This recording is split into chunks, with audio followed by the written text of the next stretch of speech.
Buenas noches, les saluda Lorena Yarcuri, asesora de Consultoría Internacional Pública Privada, CIAF. Agradezco la participación de cada uno de ustedes al curso de uroginecología que estará a cargo el doctor Michel Escobar. Para el buen desarrollo de la ponencia les dejo algunas recomendaciones. Mantener su micrófono y cámara apagada a menos que el ponente solicite su participación. Para los asistentes que desean solicitar la clase grabada, materiales de estudio, certificado, les dejo el número en el chat. Cualquier duda o consulta les responderá el ponente al finalizar de la ponencia. Buenas noches, doctor Michel Escobar. Muy buenas noches. Yo soy la doctora Michelle Andrés Escobar Paz. Soy médico titulado de la Universidad Franz Tamayo de la ciudad de Cochabamba, Bolivia. Hoy vamos a hablar sobre un tema bastante bonito que es la uroginecología. Así que enseguida con las diapositivas para que comencemos con el tema. Muchas gracias. Para hablar un poquito de lo que es la uroginecología, tenemos que hablar sobre qué es la fisiopatología del sistema urogenital. Hablando sobre la fisiopatología del sistema urogenital, tenemos que saber que los riñones cumplen una función depuradora de sangre, donde por 80 litros de sangre que corren por ellos, se forman 2 litros de orina. Tenemos 2 riñones en forma de habichuela con una longitud de 12 a 14 centímetros y con un ancho de 3 centímetros. Su ubicación está localizada en la región posterior de la cavidad abdominal, en el espacio retroperitoneal. El riñón derecho se encuentra localizado levemente más hacia el caudal que el izquierdo. Esto se da porque el hígado se encuentra encima del riñón derecho. Está recubierto por una cápsula denominada cápsula Gerota. Recibe su aporte sanguíneo de la vena porta por medio de las arterias renales y su drenaje se da por el medio de las venas renales que desembocan en la vena cava inferior. Si hacemos un corte anatómico a lo que es el riñón, podemos observar que presenta una corteza y una médula. La corteza exterior de color rojo pardo porque el 95% de la sangre se encuentra en ella. Más por lo contrario, la médula presenta un color más pálido porque solo el 5% de la sangre la encontramos en ella. La médula se divide en 2 partes que son externa e interna. En la médula en la parte interna podemos encontrar lo que son los cálices mayores y los cálices menores. Estos al unirse forman la pelvis renal que continúan hacia el urétero.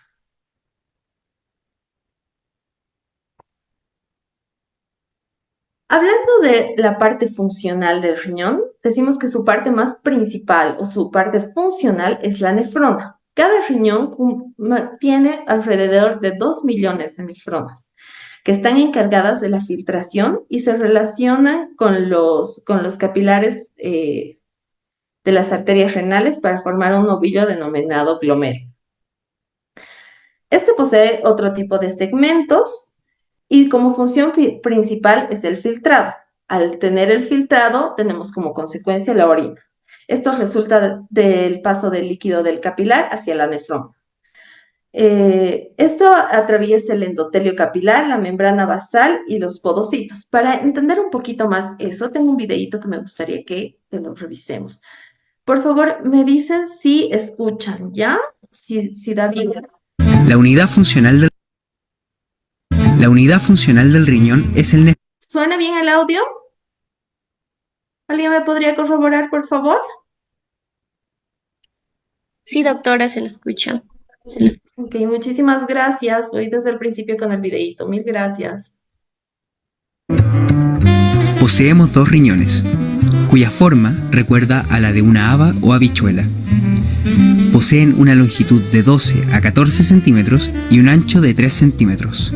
Se encuentran localizados en la región posterior de nuestra cavidad abdominal, en el espacio retroperitoneal. El riñón derecho se localiza levemente más hacia caudal que su homólogo izquierdo, básicamente porque sobre él se encuentra el hígado. Sobre cada riñón se encuentra la glándula suprarrenal. Además, Cada riñón recibe sangre de la arteria renal, la cual es evacuada a través de la vena renal. Por lo demás, su función excretora le permite formar orina, que es drenada a través de ambos uréteres para ser almacenada en la vejiga. La unidad funcional del riñón es el nefrón, o nefrona, y cada riñón posee cerca de 2 millones de estos. Como elemento funcional, es el encargado del filtrado, por lo tanto se relaciona con los capilares provenientes de la arteria renal, los cuales forman un ovillo denominado glomérulo. La relación se produce a través de una región del nefrón denominada cápsula glomerular. Además, el nefrón posee otros segmentos morfológicos denominados túbulo proximal, asa de Henle, túbulo distal y túbulo colector. Como la función principal del riñón es el filtrado, la consecuencia es la producción de orina. Este filtrado corresponde al paso de líquidos desde el capilar glomerular a la nefrona. Estos líquidos deben atravesar el endotelio capilar, la membrana basal glomerular y a los podocitos. El endotelio capilar posee fenestraciones o poros que facilitan el paso de líquido y de soluto. Sin embargo, la membrana basal, siendo muy gruesa, es la principal barrera, permitiendo el libre paso de solutos con un peso molecular menor a 10.000, siendo parcialmente permeable a moléculas con un peso molecular entre 10.000 y 70.000 y cesando definitivamente con moléculas con un peso molecular mayor a 100.000. Por último, los podocitos son células que presentan prolongaciones sobre la membrana basal. Estos cumplen el rol de ser selectivos solo a ciertas moléculas, ya que permiten el paso solo a moléculas con carga positiva. El líquido que atraviesa esta barrera debe pasar por el espacio que queda entre las prolongaciones, espacios que actúan como filtros. Para producir esta filtración de sangre, el riñón echa mano a la fuerza hidráulica generada por el corazón, la cual llega al riñón con una presión correspondiente al 60% de la presión arterial media, lo que sería algo así como 60 milímetros de mercurio. Esta presión hidrostática es considerada una presión a favor de la filtración, ya que promueve el paso de líquido y soluto al interior del espacio glomerular. Sin embargo, también hay presiones que se oponen al filtrado. Estas son la presión hidrostática dentro del espacio glomerular y la presión coloidosmótica del espacio glomerular. Si recordamos, la presión coloidosmótica corresponde a la presión generada por las proteínas en una solución y por lo tanto genera una atracción de líquido. Durante el proceso de filtrado, una gran cantidad de líquido penetra al nefrón, pero como la membrana es impermeable a un gran número de proteínas, por ende, estas tienden a acumularse en el capilar, produciendo un aumento en la presión oncótica, lo que se traduce en un aumento en la atracción de agua y pasa a considerarse una fuerza de oposición al filtrado. Si a la presión hidrostática capilar, que corresponde a la presión arterial renal, es de 60 milímetros de mercurio, le restamos la presión hidrostática de la cápsula glomerular, que corresponde a 18 milímetros de mercurio, y además le restamos la presión oncótica capilar, que corresponde a 32 milímetros de mercurio, obtenemos la presión neta de filtración, la cual por ende corresponde a 10 milímetros de mercurio. Presión más que suficiente para producir el filtrado de 180 litros de sangre al día y producir 2 litros de orina. Sin embargo, el proceso no termina aquí. Luego de atravesar la membrana glomerular, el líquido con sus solutos recorre un intrincado camino antes de terminar en la vejiga en forma de orina.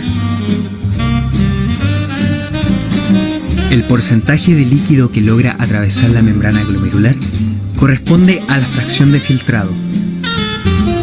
De los 650 ml por minuto de sangre que recorren los riñones, luego del filtrado glomerular, unos 125 ml por minuto de plasma comienzan su recorrido en las porciones proximales de los túbulos, con una concentración de solutos de unos 300 miliosmoles por kilogramo. Sin embargo, la producción de orina es de tan solo 1 ml por minuto, con una concentración variable de 50 a 1200 miliosmoles por kilogramo. Por lo tanto, surgen algunas interrogantes. ¿Dónde queda el resto del líquido? ¿De dónde aparecen estas moléculas? Esto se explica gracias a dos procesos que ocurren por la interacción de los túbulos y los capilares peritubulares. Estos son la reabsorción y la excreción tubular. La reabsorción corresponde al paso de líquido y solutos desde el lumen tubular al capilar peritubular. La excreción, por otro lado, corresponde a lo contrario, es decir, al paso de estos elementos al túbulo desde los capilares. A raíz del desarrollo de estos sucesos, podemos definir la transferencia neta de una sustancia, correspondiente a la diferencia entre la cantidad reabsorbida y la excretada de dicho elemento, es decir, la cantidad final que se movió al capilar. Por otro lado, la carga tubular corresponde a la cantidad de una sustancia que es excretada al túbulo en un tiempo determinado. Pues bien, la reabsorción y la excreción se producen por diversos mecanismos y no ocurren de igual medida en los diversos tramos del nefrón. Para que una sustancia se reabsorba o se excrete, debe atravesar diferentes regiones e intervienen diversos espacios. Estos sitios morfológicos corresponden al lumen del tubo, al citoplasma del epitelio tubular, al intersticio y a los capilares peritubulares. Y al igual que cualquier molécula, estas pueden difundir por osmosis, por difusión simple, por transporte activo, etc. Las moléculas que se transporten de forma facilitada, es decir, que requieran un canal proteico y además que se transporten de forma activa, por lo tanto con gasto de ATP, van a estar supeditadas a un toque de su difusión, es decir, a un paso limitado por la membrana dependiendo de su concentración. Esto debido a que los canales, en concentraciones elevadas de soluto, tienden a saturarse. Esto determina un transporte máximo tubular. Estos movimientos moleculares de reabsorción y de excreción, como mencionaba anteriormente, no ocurren en igual medida en los distintos tramos del nefrón. En el túbulo proximal se produce un intenso proceso de reabsorción. El sodio juega un importante rol en este acontecimiento, ya que actúa como un ion adjunto en el mecanismo de cotransporte de sustancias, como bicarbonato, fosfato, lactato y de moléculas con valor nutritivo, como la glucosa y los aminoácidos. En esta sección hay un gran movimiento de agua por osmosis. En el asa de Henle, región que continúa del túbulo proximal, se pueden divisar tres regiones funcionales: la rama delgada descendente, la rama delgada ascendente y la rama gruesa de Henle. En la rama delgada descendente se produce la difusión de agua y solutos como urea y sodio. En la rama delgada ascendente se produce una difusión de solutos, pero no de agua.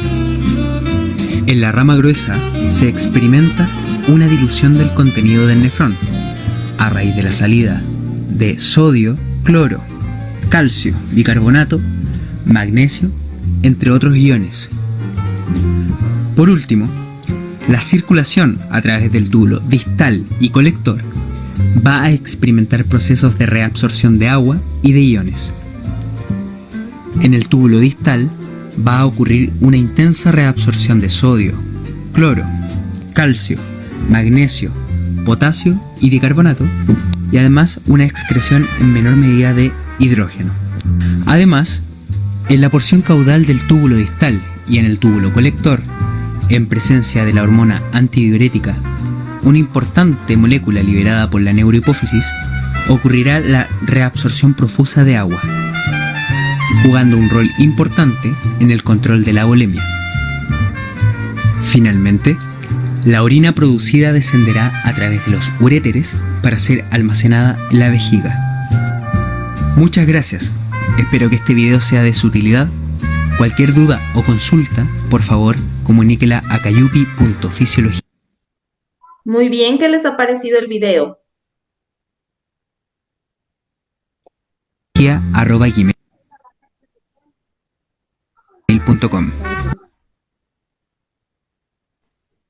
¿Ha quedado claro? ¿Alguna duda?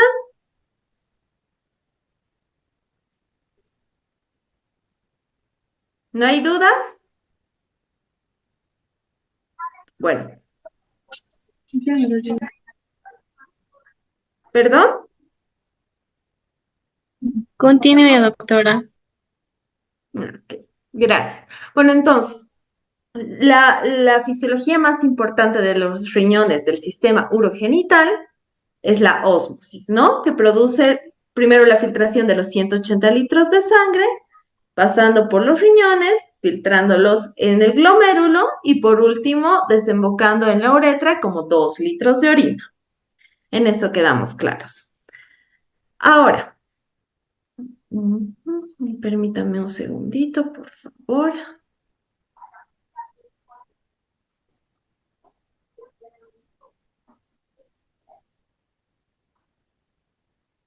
Hablemos sobre las evaluaciones clínicas. Bueno, si hablamos sobre las evaluaciones clínicas en el ámbito ginecológico, que es lo que más estamos viendo ahora, decimos que la mayoría de las mujeres, específicamente las que consultan la atención previa general, quieren una buena anamnesis, un buen examen físico y una buena evaluación ginecológica. Necesitamos estos 3 puntos para poder hacer un buen diagnóstico y un buen tratamiento de nuestras pacientes. ¿Qué sería la anamnesis? La anamnesis ginecológica consiste en una descripción de los problemas que motivan a la consulta. Estos pueden ser los síntomas, los antecedentes menstruales, obstétricos, sexuales, síntomas de trastornos o tratamientos ginecológicos. Podemos dividirlos en 4 puntos, que serían los síntomas actuales, los antecedentes menstruales, los antecedentes sexuales y los antecedentes ginecológicos. Al hablar de los síntomas actuales, ¿qué tenemos que observar? Se explora usando las preguntas abiertas.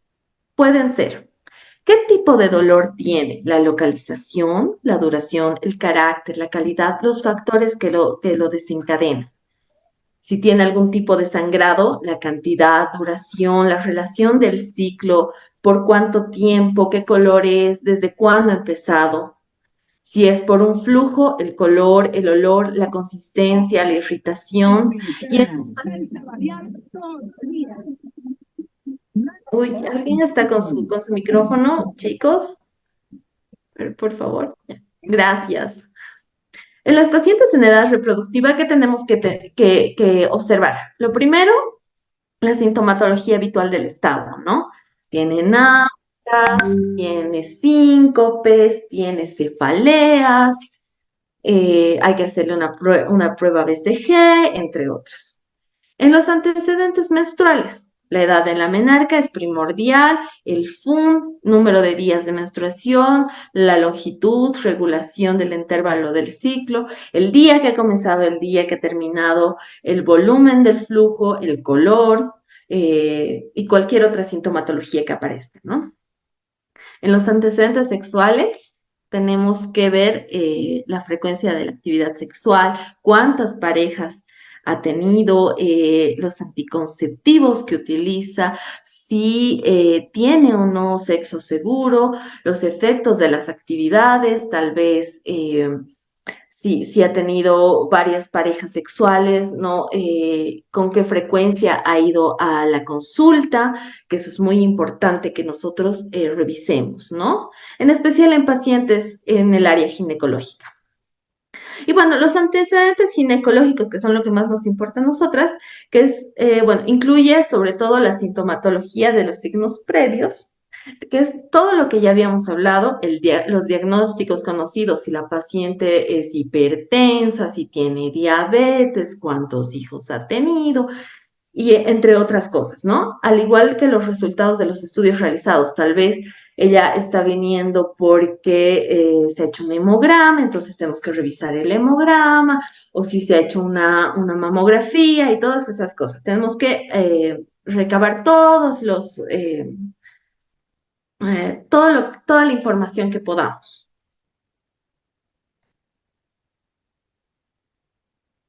Ay, ¿qué pasa?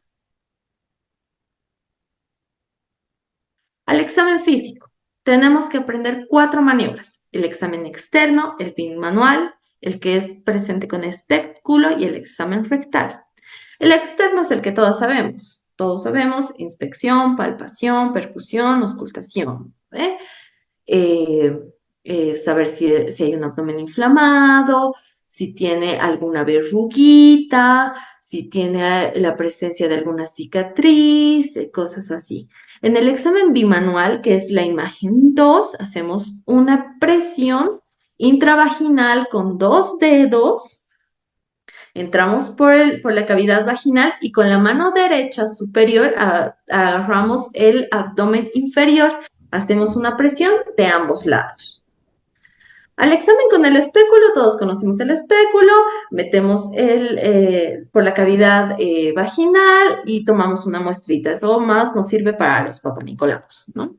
Y el examen rectal, que es muy común en mujeres, igual, tenemos que revisar la protrucción, tal vez pueda tener alguna verruguita o otro tipo de patologías.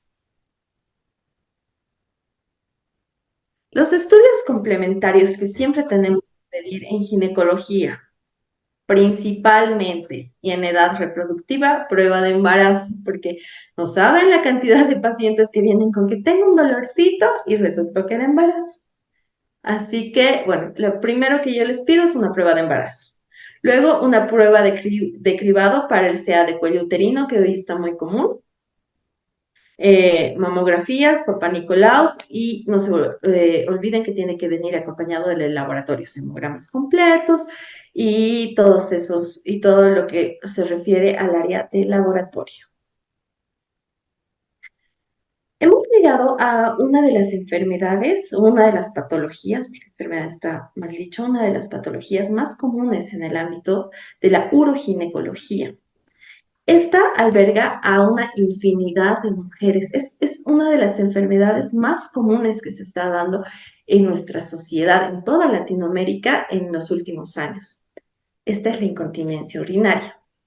Hablando en porcentajes, del 100% de las mujeres, el 50% presenta incontinencia urinaria. Y de ese 50% de mujeres, solo el 25% acude a consulta. Así que revisamos un poquito más de qué se trata esta patología. Bueno, como definición básica podemos decir que la incontinencia urinaria es la pérdida involuntaria de la orina. Tiene un impacto social y también un impacto higiénico, ¿no? Puede ser transitoria o puede ser establecida. ¿Qué quiere decir esto? Que se divide en dos tipos de incontinencia. La transitoria, que es menor a 4 semanas, que puede ser por diversas patologías como un posparto, por ejemplo, o la establecida, que es mayor a 4 semanas y de un origen desconocido. Si hablamos de la epidemiología de esta enfermedad, decimos que la prevalencia es entre el 3 y el 40% según la edad y el sexo. Es más frecuente en mujeres que en varones, en mujeres con un 59% y en varones con un 39%. La edad en porcentajes se da entre los 18 y 65 años, un 20%. Arriba de los 65 años hasta el otro 80%. Aumenta con la edad y los factores como la institucionalización o la internación. Como les decía, es menos del 50% de las personas que acuden a consulta. Papá, préstame tu celular. ¿Qué es Los eso? factores de riesgo es la edad avanzada, una hiperactividad del destrusor, que es el músculo, la disminución de la contracción, el aumento del volumen residual y la obstrucción o salida de la orina. En factores de paridad, que era lo que les decía del embarazo, bueno, un parto vaginal, los factores obstétricos, un recién nacido de gran tamaño mayor a 4 kilogramos, son factores desencadenantes para este tipo de patologías, en especial en mujeres multíparas. La morbilidad se puede dividir en varios puntos. Enfermedades neurológicas, por ejemplo, el ictus, el Parkinson, que es una de las patologías primordiales para lo que es la incontinencia urinaria. Del 50% de pacientes que nos llegan con incontinencia urinaria, 20% de las pacientes arriba de los 80 años tiene Parkinson. La obstrucción por vaciamiento de la orina, los tumores pélvicos. La obesidad es un factor bastante importante también. El déficit estrogénico, que son los sofocos, las sudoraciones nocturnas, la nicturia y la difusión sexual. Y también puede estar asociado a la diabetes mellitus y al tabaquismo. ¿Hasta aquí alguna duda?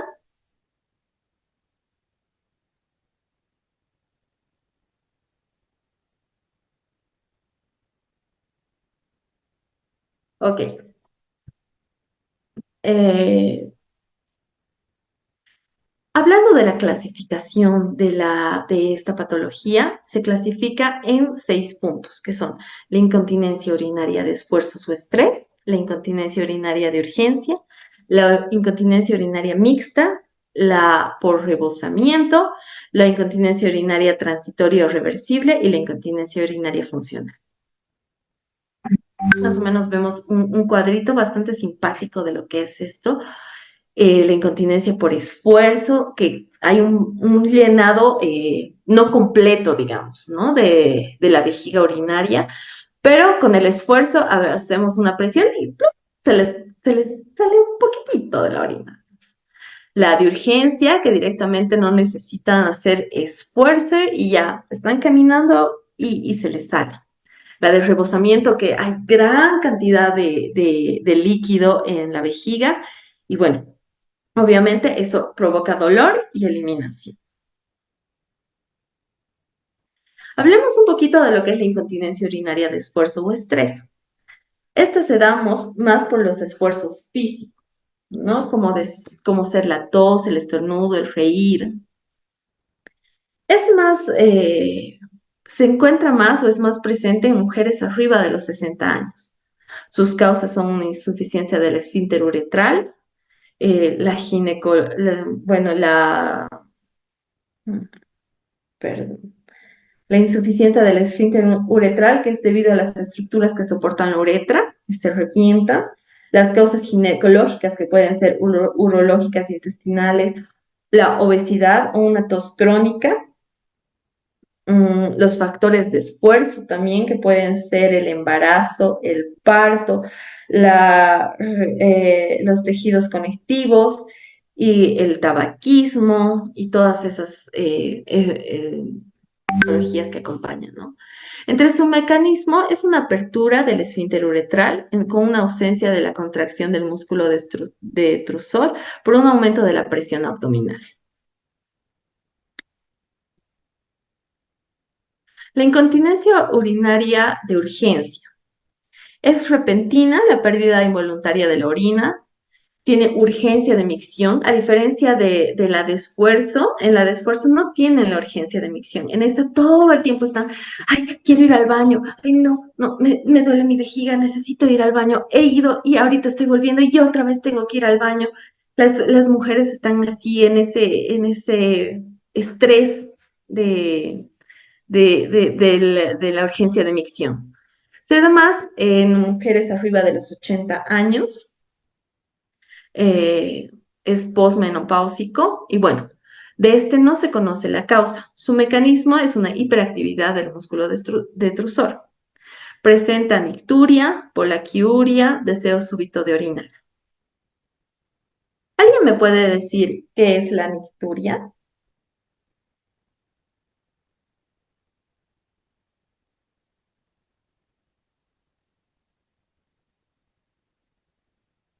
Bueno, la nicturia es la micción nocturna frecuente. Este es uno de las sintomatologías más importantes en lo que es la incontinencia urinaria de urgencia.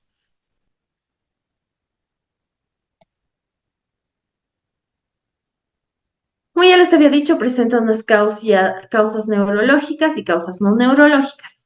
Las causas neurológicas pueden ser una esclerosis múltiple, demencia, la senil, enfermedades de Parkinson, diabetes, enfermedades vasculares cerebrales. Y en las causas no neurológicas, los problemas de la vejiga, cálculos, alteraciones de la pared, infecciones, llenado rápido, tumores.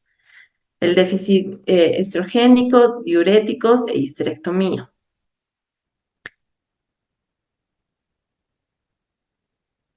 La incontinencia urinaria mixta es la incontinencia de esfuerzo y urgencia, o sea, es la unión de las dos anteriores. Es una hiperactividad del detrusor y es más frecuente en mujeres mayores de los 70 años. Su mecanismo, el mismo que los anteriores. La incontinencia urinaria de rebosamiento es el goteo pequeño, las pérdidas continuas, o sea, eso que, ay, estoy caminando y, ay, una gotita. Estoy caminando y, ay, otra gotita. Es una hipoactividad, una pérdida del reflejo de la micción, porque ellos, bueno, en las otras dos, por ejemplo, ahora se sienten y pueden hacer el esfuerzo de la micción. En esta incontinencia urinaria no se pierde por completo el reflejo de la micción. Esto es menos frecuente, es más frecuente en varones que en mujeres. La incontinencia urinaria transitoria o reversible es la pérdida de la orina y funcionalidad del tracto urinario inferior.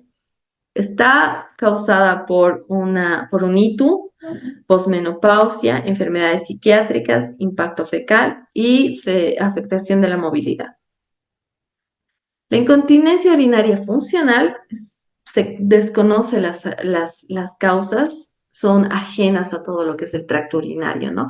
Pueden ser problemas abdominales, puede ser por mucha actividad física, puede ser porque el paciente tiene problemas psicológicos o eh, mentales, tal vez lo que decíamos antes, ¿no? El Parkinson o tal vez algún problema psiquiátrico, algún uso de fármacos, porque ahora es muy común que tal vez utilicen fármacos para lo que es la vida fit y no toman en cuenta las consecuencias, ¿no? Estas son muchas de las consecuencias que producen el tomar esos productos de la vida fit.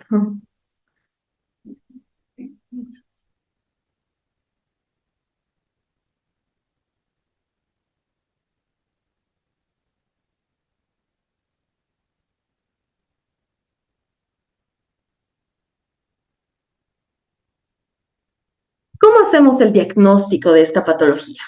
Primero, una historia clínica, la forma de la presentación, evolución de los síntomas, la historia ginecológica, antecedentes, fármacos, líquidos. ¿Por qué hablamos de los fármacos y líquidos?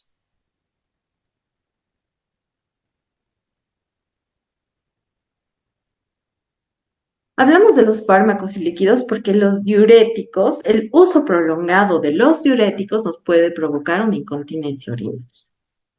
También hay que saber la historia ginecológica de la paciente para ver si ya ha tenido esta patología, si ya ha sido tratada, si es la primera vez que lo presenta, sus actividades, su antecedente familiar, si es que la mamá lo tuvo, si es que la hermana lo tuvo, y entre todas esas cosas, ¿no? La historia ginecológica, cuántos hijos ha tenido, si ha sido por parto natural, si los hijos han sido mayor a 4 kilogramos y todas esas cosas. Para hacer un apoyo a nuestra historia clínica, también tenemos el apoyo laboratorial, que nos permite un cultivo de orina, un volumen residual posmicción, la citometría, la uroreflujometría y la citometografía. Me trabo, perdón. Como les decía, fármacos y sustancias que nos impulsan a la incontinencia urinaria. El alcohol, como siempre, ahí levantando su banderita. Los bloqueantes del alfa adrenérgicos, como la prazoncina y la terazocina. Los diuréticos de usos como la furosemida, los antipsicóticos como el allopurinol, la risperidona y la clozapina, los inductores del sueño, los anticolinérgicos y los calcio antagonistas. Ahora, para hacer una buena historia clínica, ¿qué cosas tenemos que saber de la paciente? Esta es una clasificación de las preguntas que le tenemos que hacer a nuestra paciente. Algunas de ellas pueden ser, ¿se le escapa la orina al toser para saber si es una incontinencia de primer grado? ¿Alguna vez se le ha escapado la orina? ¿Alguna vez sintió deseo repentino o incontenible, digamos? ¿Cuántas veces durante el día orina? ¿Cuál es el máximo de tiempo que aguanta? Además, ¿no? La edad y todas esas cosas. ¿Cuántas veces se despierta en la noche? ¿Tiene la sensación de no vaciamiento completo? Esa pregunta, ¿tiene la sensación de de no vaciar completamente la vejiga? Esta es muy importante. Esa nos va a dar la pauta para saber qué tipo de incontinencia urinaria es. Bueno, si es, si a todas las preguntas dice sí, sí, sí, sí, sí, pues es una incontinencia urinaria, como habíamos dicho, ay, perdón, es una incontinencia urinaria de esfuerzos, ¿no ve? Si nos dice 2 de 3, no, entonces es una incontinencia urinaria de, de urgencia. Y si hay nicturia, que ya les había dicho que es lo más importante, la micción nocturna frecuente y deseos frecuentes, entonces es una de urgencia. El resto se puede clasificar con el resto de las preguntas, ¿no? Ahora, haciendo un resumen de todo lo que les he dicho hasta ahorita, vamos a ver un poquito este mapa conceptual. ¿Qué nos dice? La incontinencia urinaria de las mujeres, primero, se hace una historia clínica, un examen físico, abdominal y pélvico. ¿Por qué un examen abdominal y pélvico? Porque nosotros tenemos que hacer un diagnóstico diferencial. Si no son problemas abdominales, como tal vez un descenso del intestino delgado o un problema pélvico, como podría ser tal vez esto de un prolapso de los órganos pélvicos, ¿no? Una evolución de la calidad de la vida, el deseo del tratamiento, la micción, las pruebas complementarias.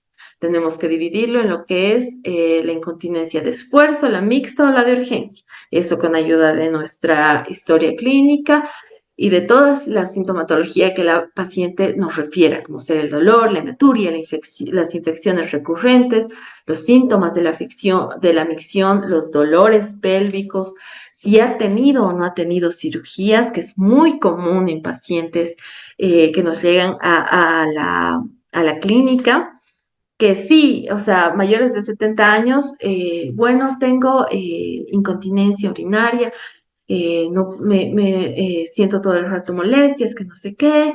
Sí, entonces ya he sido operada o ya me han hecho un tratamiento. Entonces, esas cosas tenemos que diferenciar.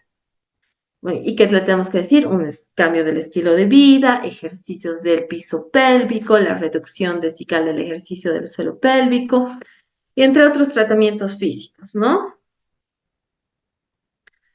El tratamiento no quirúrgico, que es el tratamiento que nosotros nos tenemos que enfocar, primeramente. Es el ejercicio para fortalecer el piso pélvico, las micciones programadas, la estimulación eléctrica, reducir la ingesta de líquidos y la restitución estrogénica. Los ejercicios de Kegel. Estos son los ejercicios del piso pélvico que les mencionaba anteriormente. Es la contracción del músculo alrededor del ano, no usa los músculos del vientre del glúteo en cualquier postura. Para las pautas, aguantar la tensión por 5 segundos, la relajación en 10 segundos, repetir 10 veces y 3 veces al día. Aquí en la parte superior derecha tenemos una imagen de una paciente haciendo ya los ejercicios. Y estos ejercicios se tienen que hacer de 15 a 20 semanas.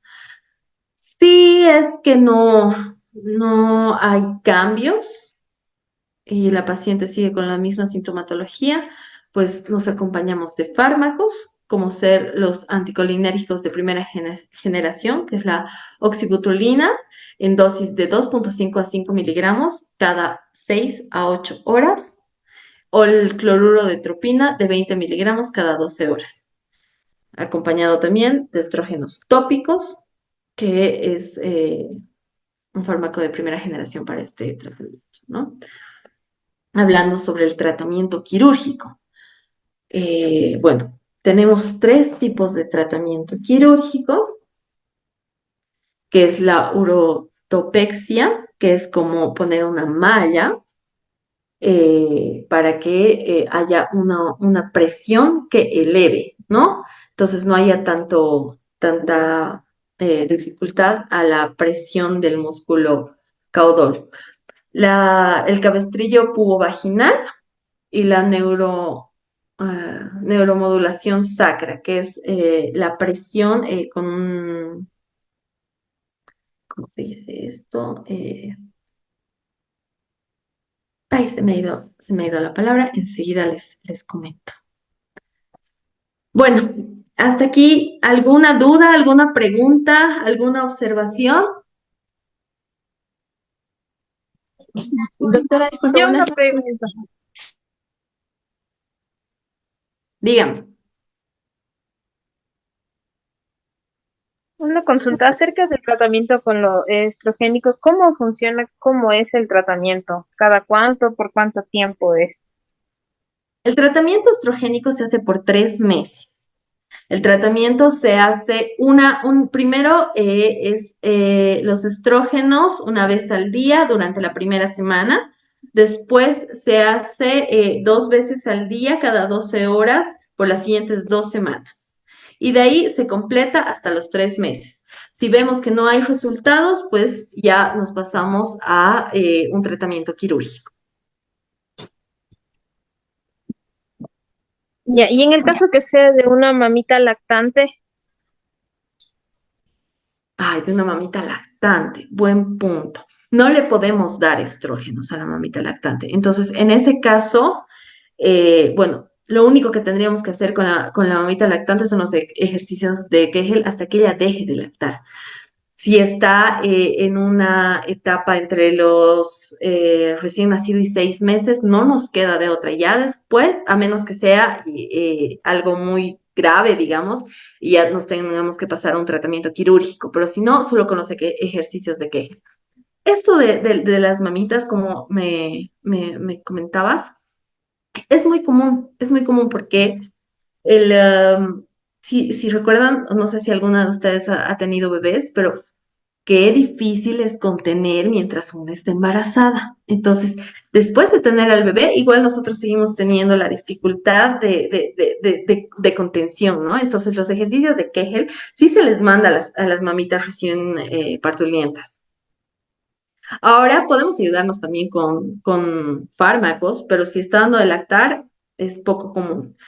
Y si es ya muy complicado, el cabestrillo sería una salida muy positiva para ese tipo de pacientes.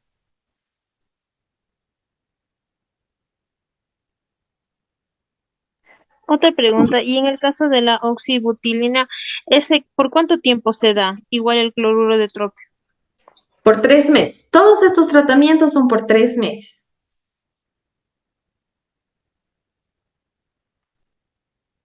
¿Los estrógenos pueden ser por vía oral o por vía vaginal? Los estrógenos, por ambos, vía vaginal o vía oral, pero te conviene por vía oral, porque por vía vaginal, como tenemos el problema de las micciones, o puede haber ya una consecuencia que es un prolapso de órganos pélvicos, entonces tal vez no nos hace un buen efecto. Es mejor siempre utilizar la vía oral primero y después pasarnos a la vía vaginal. Y otra preguntita, lo que me dicen los estrógenos la segunda semana, que es cada 12 horas, ¿eso ya se mantiene por los 3 meses o volvemos a una diaria? Se mantiene por los 3 meses a menos que la paciente esté presentando problemas con los estrógenos. Si la paciente otra vez nos presenta alguna deficiencia o tiene alguna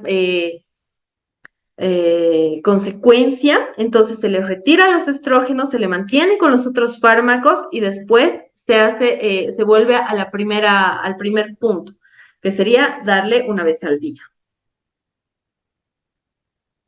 Muy amable, muchas gracias. No de qué. ¿Alguna otra pregunta? Doctora, disculpe, buenas noches. Con respecto al tratamiento quirúrgico, la urotopexia, ¿es lo que conocemos como el TBT o TOT? Perdón, ¿me puedes repetir tu pregunta?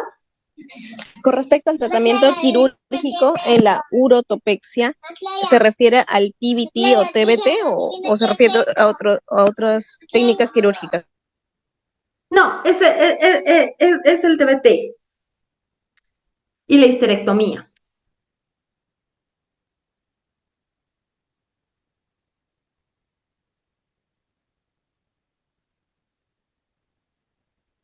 ¿Alguna otra duda o continuamos con el prolapso de órganos pélvicos? Tal vez hay alguna contraindicación con respecto a los fármacos de primera generación. Contraindicaciones. La verdad es que no, lo voy a revisar bien eso, pero no, hasta ahora no tengo ninguna otra, o sea, no tengo problemas con ese tipo de fármacos. Entonces, no hay contraindicaciones que yo les pueda dar en este momento.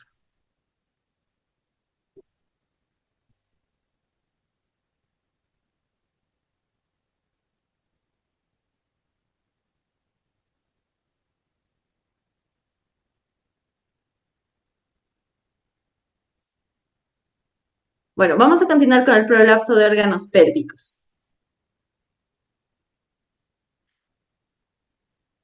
La definición. La definición de este es el descenso o desplazamiento de los órganos pélvicos y segmentos vaginales que eh, a través del introito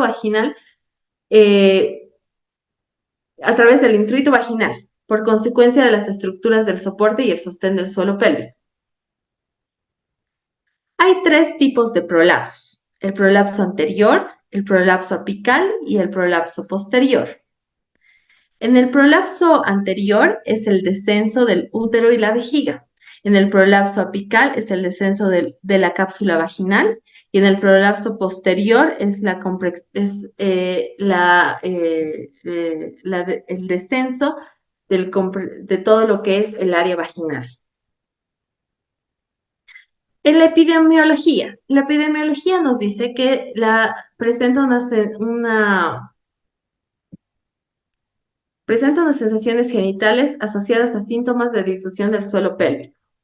Es proporcional a la edad, los defectos se da por defectos de la pared anterior y de la pared posterior y apical, y es más frecuente en mujeres con intervalos de prolapsos genitales ya frecuentes, ¿no? O sea, que ya hayan tenido esa patología.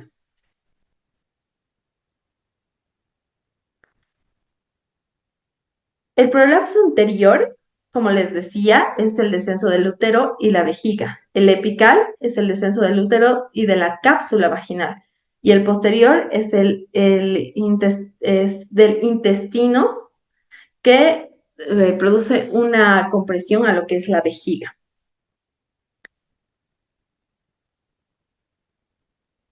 más del 18% de las mujeres presentan este prolapso vaginal. Los defectos de la pared anterior son mayores a los de la pared posterior y a los de la pared apical. Eso es lo que les decía aquí. El 35% de las mujeres presentan el prolapso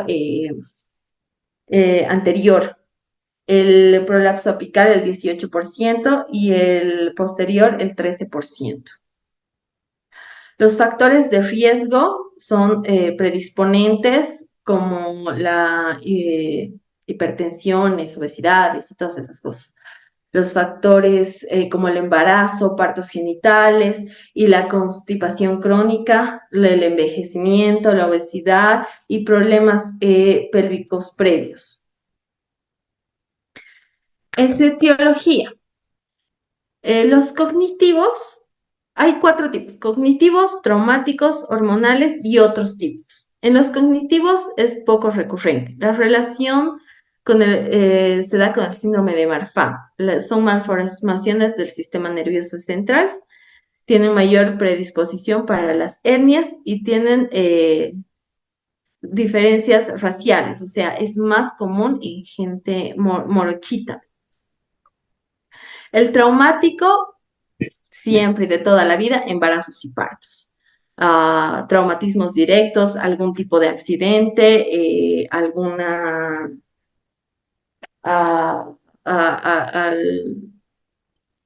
accidentes más que todo. Y los indirectos, las protrucciones. Los hormonales, en la estimulación estrogénica sobre los tejidos del soporte de la pelvis, y también afectan sobre el climaterio del septum. Otro tipo que podemos encontrar es el incremento de la presión abdominal a lo largo del plazo. Por lo general, cuando hay descenso del intestino delgado. En su fisiopatología, el suelo pélvico contrarresta la fuerza ejercida hacia abajo y por la presión abdominal que aleja la dirección a dicho esfuerzo hacia el hiato genital. Esto evita el prolapso de órganos pélvicos. O sea, ¿qué pasa? Hay una presión que se da desde el abdomen. Esa presión, hay una protrucción y la protrucción elimina lo que es la presentación del prolapso. Hay un estrechamiento y una apertura del aparato genital, lo que desemboca en un prolapso de órganos pélvicos. ¿Esto qué nos quiere decir? Que la debilidad del suelo pélvico más la degeneración de los nervios produce un descenso permanente del RAFE del medio del oxígeno. Y los factores de riesgo que pueden aumentar a esto es el aumento de la presión intraabdominal, la difusión neuromuscular, que da por consiguiente un prolapso. Su clasificación. La histerectocele es la extirpación parcial o total del útero. La colpocele es la hernia vaginal que se acompaña del descenso de la vejiga y el recto. Este es uno de los más comunes que podemos ver en clínica. El uterocele, el prolapso del útero; el cistocele, la protrucción de la vejiga sobre la vagina; el rectocele, que es la protrucción del recto; y el enterocele, que ocurre cuando el intestino delgado baja al interior de la cavidad pélvica inferior y empuja la parte superior de la vejiga, formando un prolapso. ¿Alguna vez han visto lo que es una colpocele, por lo general, que es más común en clínica?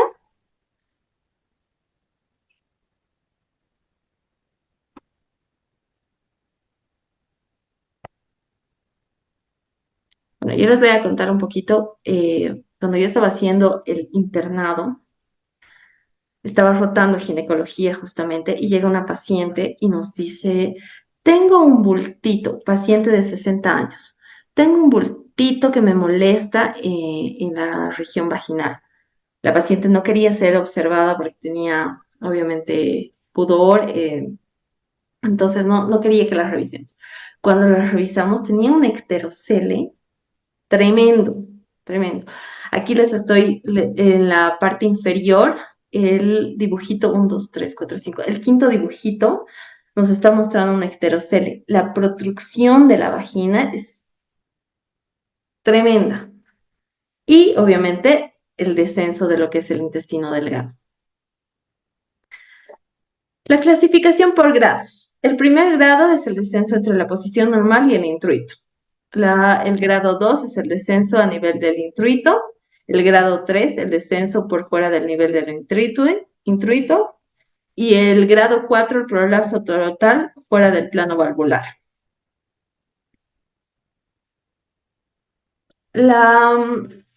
Para hablar un poquito sobre qué es el prolapso de órganos pélvicos, tenemos ciertas medidas que fueron implementadas en 1995 por la Sociedad Internacional del Continente. Tiene 9 medidas de referencia, distintas en el centímetro respecto al himen, a 6 puntos fijos de la pared vaginal y 3 mediciones perianales.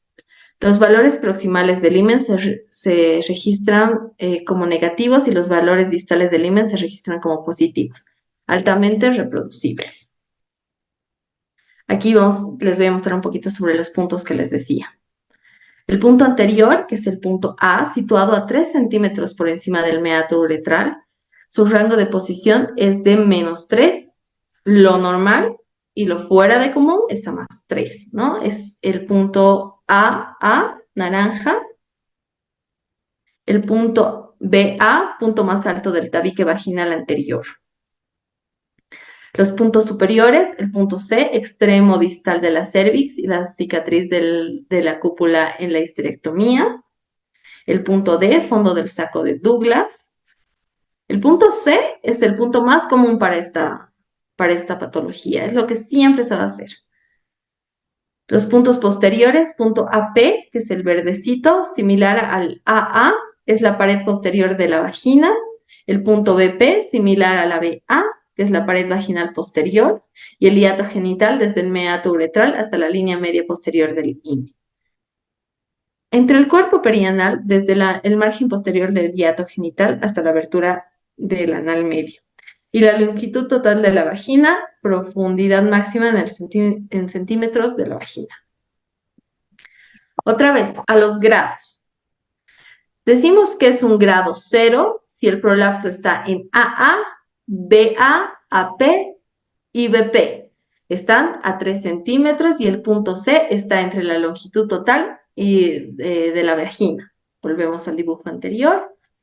A 3 centímetros, el AA, el BA y el AP.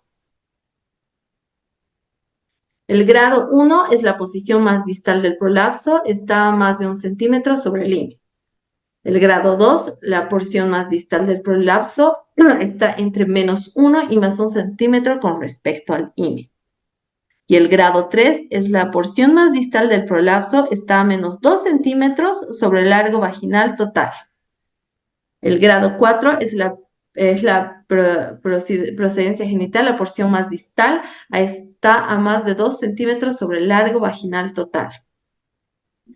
A es la pared vaginal anterior, B es la pared vaginal posterior, C es la cúpula, CB es la cervix. Entonces, volvemos al anterior. Ahí les muestro un poquito. AA, AP, BP, ¿no? Y en C, donde se hace la histerectomía.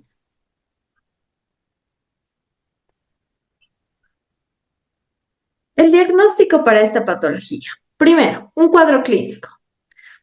No hay sintomatología que nos diga, no, sí es esto. No hay una sintomatología específica. Sus manifestaciones clínicas, son órganos afectados, intensidad del prolapso, modificación funcional asociada. Hay que hacer una buena anamnesis, síntomas y expectativas. Los prolapsos leves son de hallazgos accidentales en general. Como les decía antes, la paciente, que siento un bultito, que estoy haciendo pis y siento como que se desvía, entonces voy a ir a ver qué puede hacer, ese tipo de presencias así muy accidentales que nos dan un prolapso leve. La sintomatología que nos puede presentar es la sensación de cuerpos extraños en la vagina, dolor en mi abdomen inferior y la región del sacrolumbar, una dispareuria y una alteración en la defecación, además de hemorragias. Los antecedentes son actividades físicas, estilo de vida, patologías o fármacos que puedan agravar este prolapso del órgano pélvico, menopausia, que es muy común, cirugías previas, intentos de corrección, como les decía anteriormente, estas pacientes que vienen a consulta ya han tenido prolapsos, ya han tenido incontinencia urinaria, entonces ya saben que ya han tenido eh, algún tratamiento, entonces vuelven y el tratamiento resultó que no era el adecuado y ahora necesitan cirugía, ¿no? Como en todas las enfermedades o patologías ginecourinarias, número y tipo de partos, peso, desgarros y la episiotomía. La episiotomía es una presentación clave para lo que es el descenso, el prolapso de órganos pélvicos. Para lo que es, bueno, continuando con esto, hay que hacer una exploración de los genitales externos, una exploración de los órganos externos, una exploración del tono y trofismo genital, la exploración de la incontinencia urinaria, control del tono muscular del piso pélvico y control de la competencia del esfínter anal y el tacto bimanual. Ya les había indicado cómo se hacía el tacto bimanual. Al lado, dice. El tacto bimanual, repetimos, se hace introduciendo por la cavidad vaginal 2 dedos, haciendo presión a la parte superior y con la mano derecha, así en forma de cono sobre el abdomen inferior, haciendo presión hacia adentro y hacemos bimanualmente la presión, ¿no? La maniobra de Valsava. ¿Alguien sabe lo que es la maniobra de Valsava? ¿Alguien me podría decir qué es la maniobra de Valsava?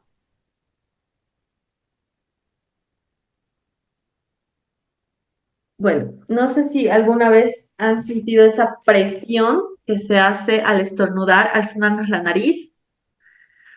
Es contención de lo que es tanto el aire en la nariz como el aire vocal. Entonces, esa es la maniobra de Valsava. Hacemos presión para saber si hay una eliminación, una protrusión de algún tipo de órgano.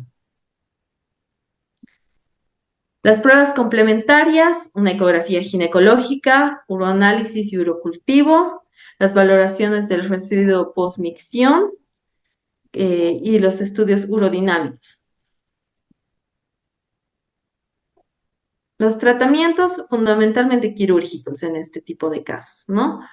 Depende mucho de la clínica, como ya les había dicho, pero la mayoría son quirúrgicos.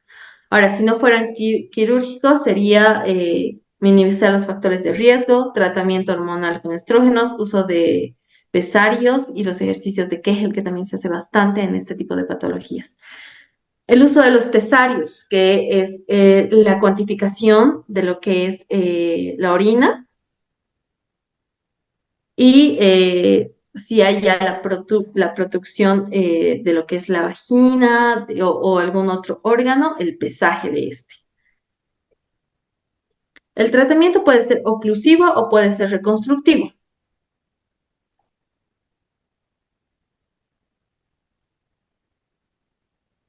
Si hablamos del colpoclesis de Lefort, es retirar la mucosa vaginal anterior y posterior, dejando un canal lateral para el drenaje de la cavidad. Y cuando hablamos de una colpoclesis completa, se hace en mujeres que ya han tenido una vida sexual activa, donde la sutura de las paredes de la vagina, se hace una sutura de las paredes de la vagina para corregir el prolapso de la cápsula vaginal. Esto por lo general ya se hace en mujeres menopáusicas, ¿no? La incidencia de que esto sea exitoso es del 91 al 100%, son más felices, son pacientes ancianas o con vida sexual no activa. Los reconstructivos restablecen la anatomía pélvica normal. Es un abordaje vaginal, abordaje abdominal, una laparoscopía y una robótica. Si dividimos otra vez entre anterior, apical y posterior. El anterior sería una colporrafia anterior. ¿Qué es la colporrafia? Es la sutura del desgarro vaginal o la reconstrucción de las paredes vaginales. En el apical hacemos la fijación del ligamento sacroespinoso. También podemos hacer la suspensión del ligamento uterosacro y una sacrocolepsia, que es igual una elevación de la fijación del ligamento sacroespinoso y una sutura vaginal y una sutura de las paredes de la vagina. En el posterior hacemos la reparación de la rectocele, la reparación de la enterocele y la colporrafia posterior. ¿Qué es la colporrafia anterior? La colporrafia anterior es la colpoctomía anterior y disección vesical hasta elevar la vejiga hacia arriba. Hay una reparación de la fascia endopélvica y se hace mediante las suturas.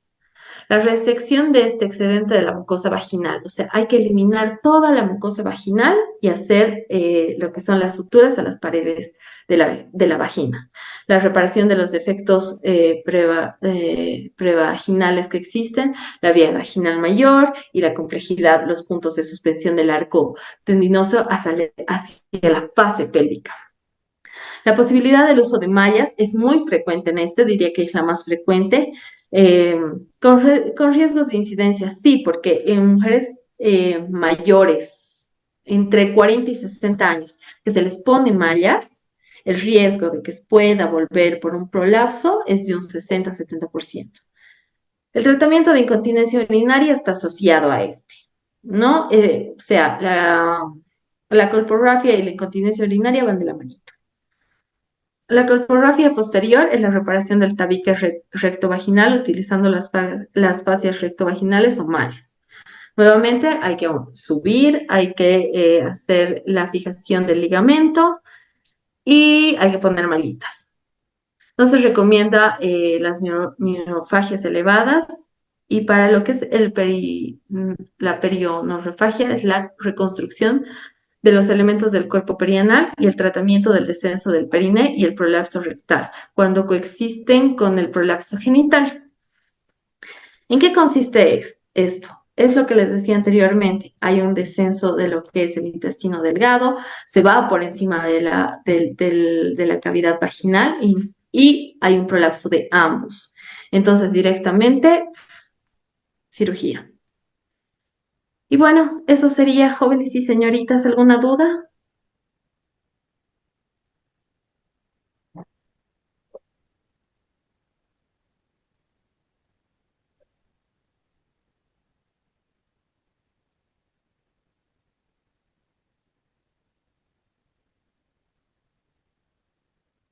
A través del grado 2 ya consideramos como quirúrgico, y más si la paciente está entre los 50 y 70 años, directamente nos vamos a una histerectomía.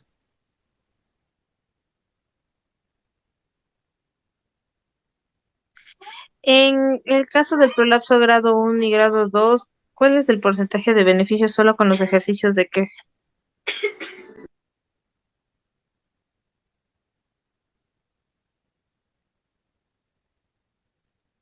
De un 60 a 70% depende de la edad de la paciente también. Si la paciente está entre los 40 y 60 años, tenemos un 60-70% de probabilidades.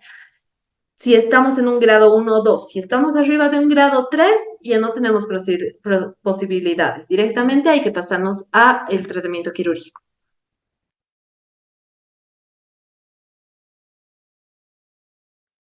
Aquí en el chat leo una pregunta de si el IFU vaginal tiene algún beneficio en la incontinencia urinaria. Sí, sí tiene beneficios. Tiene, porque es como los ejercicios de Kegel, entonces tenemos bastante beneficios con este. Bueno, muchas gracias, eso es todo. Espero verlos pronto, volver a tener alguna ponencia con ustedes.